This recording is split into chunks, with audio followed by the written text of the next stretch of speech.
It's a good button. Yeah. I'm trying to think. There's definitely a couple other really good ones out there. Angel pretty much semi-retired at this point. Wormy Nugget from South Florida also retired. Dyer, Florida, yes, there we go. That's the one I'm really looking for. Correct answer, Sturm. None of them are putting up those results quite like Zero. I mean, of course, Zero, one of the greatest players to ever pick up the GameCube controller on the Wii U with a controller after. Overall, man. Overall. Melee Brawl, Smash 4, he's done it all. And he was really holding those Diddy Kong results on his back. We have Zeno. Zeno did have a win on AKLO this year over at Midwest Mayhem 11, which is probably one of the biggest wins biggest singular wins at any tournament that a Diddy Kong has put in their back pocket. Of course, Dyer also won one of those Florida weeklies or Florida monthlies over Salem a while back too. But James is going to try to really be the representative of Diddy Kong at Smash and Splash 4. Going to be fighting against Panda Bair here on the right of your screen. Panda Bair representing Villager Nation. Another kind of forgotten character with Renai retiring into the Splatoon 2 world that he does now. Once the DLC bug came over on the ships from the old world, Villager's immune system was not prepared for it. But Villager is pretty well prepared to fight this monkey. Villager does relatively decently against Diddy Kong. I don't know if I would describe it as better or worse than even, but you definitely have some tricks you can put in your back pocket. That lingering neutral air, good at edge guarding Diddy Kong. You can put the banana in your pocket, just take away that tool entirely, and with banana, you also have access to some burst KO options. Now, I'm sure Panda and JJ Rockets have had so many games together that there's no way Panda's not an expert at this matchup, whereas James's experience against Villager can't possibly stack up to that. And I think this matchup is not quite even. I'm going to give it to Diddy Kong. He's got such great aerials. Villager can't shake the pressure like that, and also he can just force his way through the slingshots with forward air. But still, one of the characters that does have some really unique tricks. You can pocket banana and take that off the table for as long as you'd like. You have a bunch of projectiles of your own that make the banana a little bit neutered. And neutral air, like you said, great for edge guarding Diddy Kong. Should you connect with the charging of his barrels, he is completely out of there. Good DI on the down tilt up smash, but the follow-up back air Panda was not prepared for in the slightest, and that's James going up to a quick lead. Trying to escape with the monkey flip. That's something also that Villager can do a really good job of, is sniping the monkey flips out of the air if you're too predictable with those. So far, we haven't seen too much monkey flip happiness from James. He's pretty well positioned with his movement. He has tricky movement options that also don't rely on monkey flip at all. Yeah, loves to go for that skid on the ground. Very slippery player. And quite level-headed as well. Like you said, not one to throw out the panic side Bs from a bad position. And I think that's what sets him apart from a lot of these Diddy Kong players. He's got a very big brain. Yeah, he doesn't look very nervous at all in that player cam there. I think Panda's from Chicago, just for clarity's sake. The way he's playing right now looks a little bit nervous to me as someone who watches Panda a lot. We saw him go for a lot of those bowling ball reads, maybe a little too aggressively. Of course, James, the veteran, not going to be falling for any of those. And now just putting on great pressure, trying to finish up this 2-stock victory in Game 1. Could see a down tilt start it all right now for James.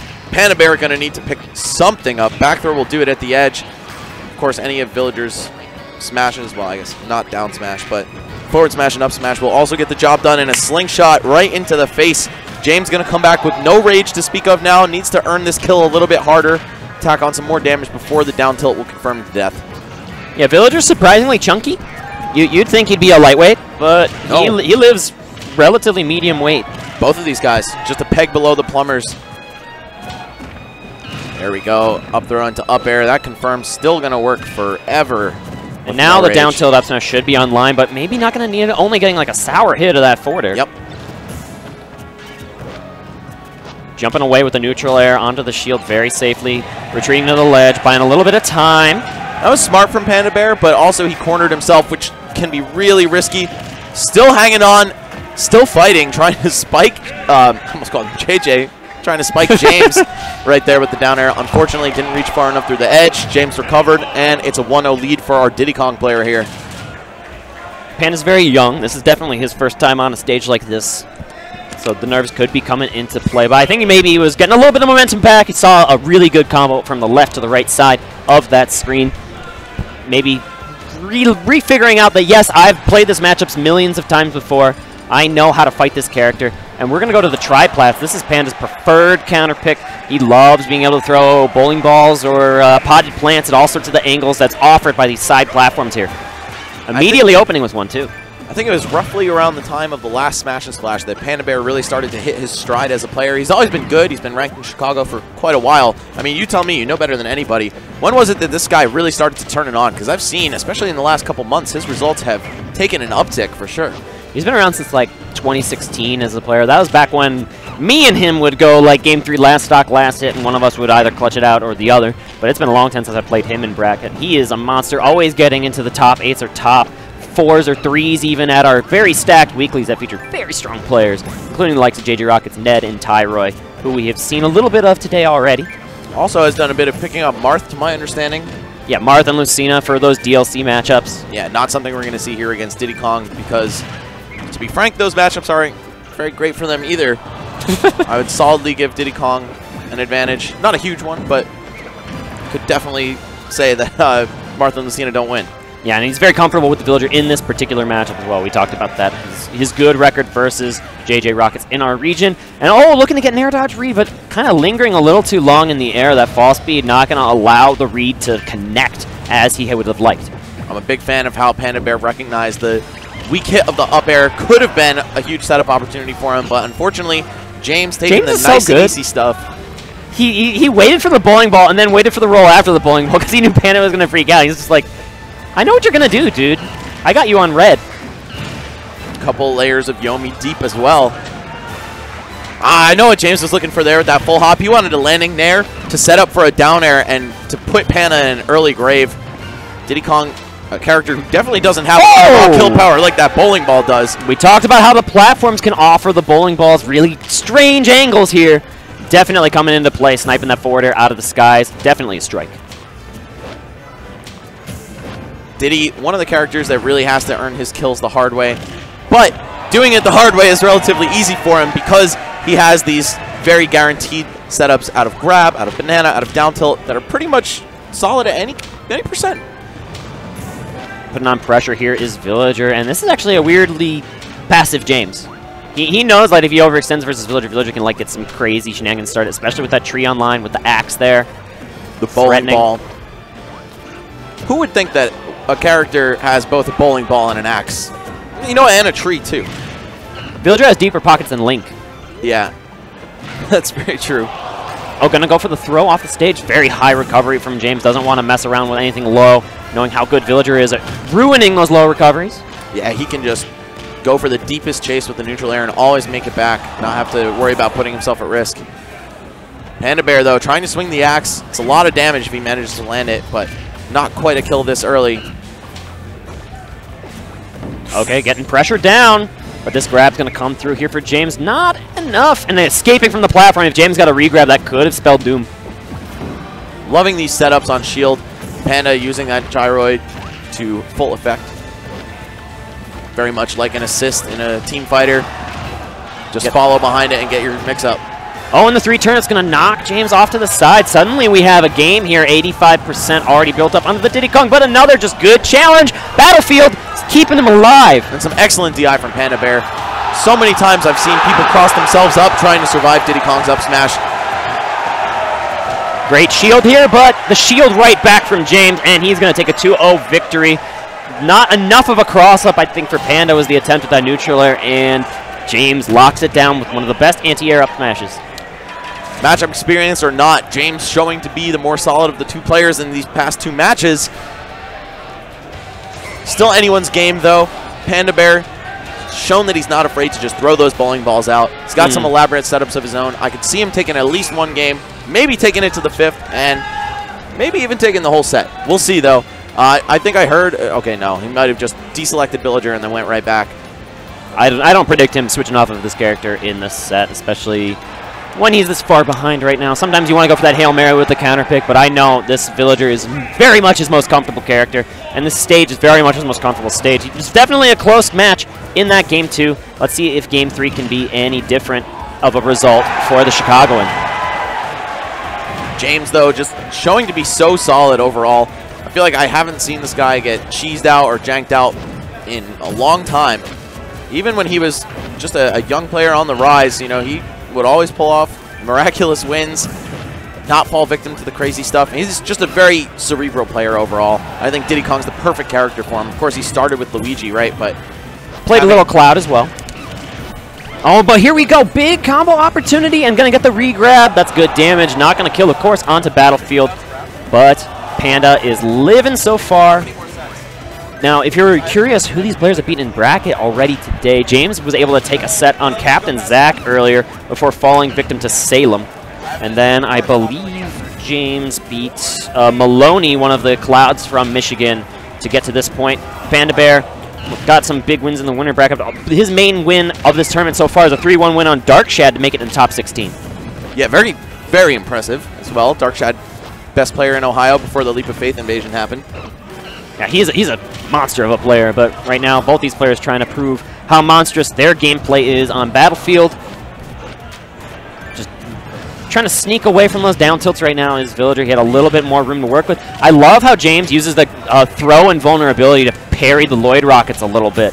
Showing no fear of that in that matchup. I feel like so many people, when they see the Lloyd come out, they freeze. They're like, oh, what do I do? But of course, yes, like you said, the throw hitbox can just invalidate the projectile, and it doesn't become active until a bit after he throws it out. So James timing it very well each time.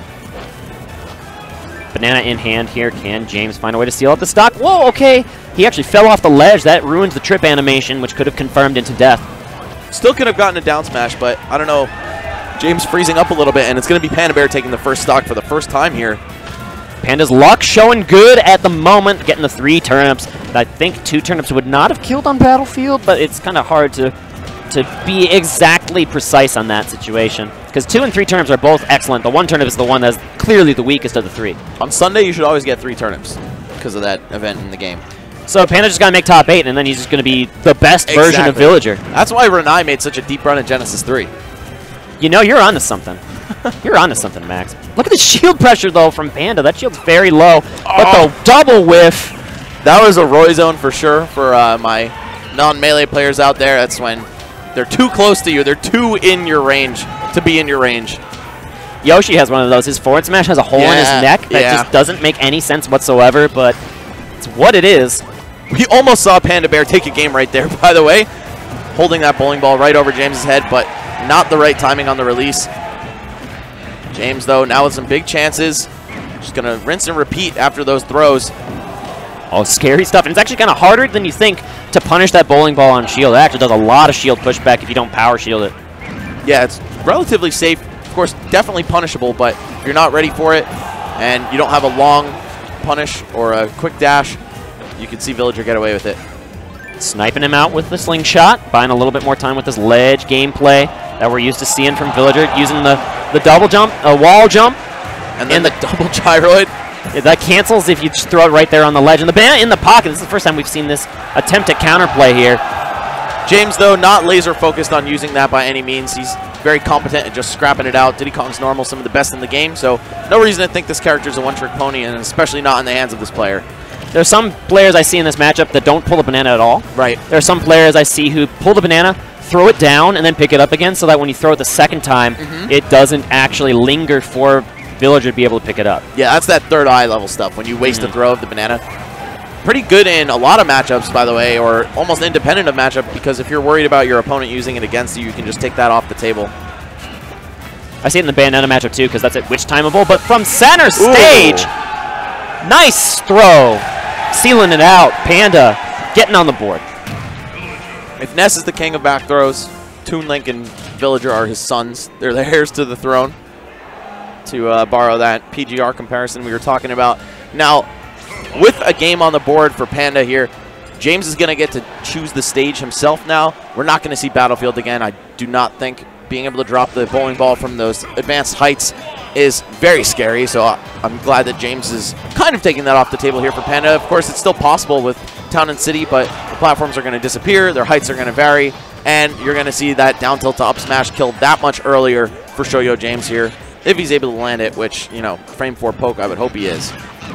Pretty likely that Final Destination was the ban on the part of Panda Bair. We know it's very well documented how good Diddy Kong is on that stage when there are no platforms. But what the bowling ball caught him at the weirdest angle. Like, James tried to cross up, and then he just crossed up right into a spare. I was out here trying to say that he couldn't drop the bowling balls off the platform as much on town, but still managing to do it before this Final Destination-esque transformation came. Just putting the pressure on the shield with the neutral airs, but good jump right out of there. Get a couple of hits in edgewise. But the lead on the part of Panda Bair at the moment, and sniping in with that slingshot. A little bit of wood chip gameplay, though. Doesn't matter what item James has, it seems to be pretty efficient with it. Yeah, Diddy Kong also with one of the best item toss frame datas in the game. A lot of characters, I think, are about twice as slow as Diddy to throw an item. He's going to need every advantage he can get frame data-wise here, because you see how slow and methodical Panda is playing this game now that he's in a good situation. Banana in the pocket, perfectly positioned here for Panda to pick up the catch after he knocked him away with that neutral air. And we again have the banana removed.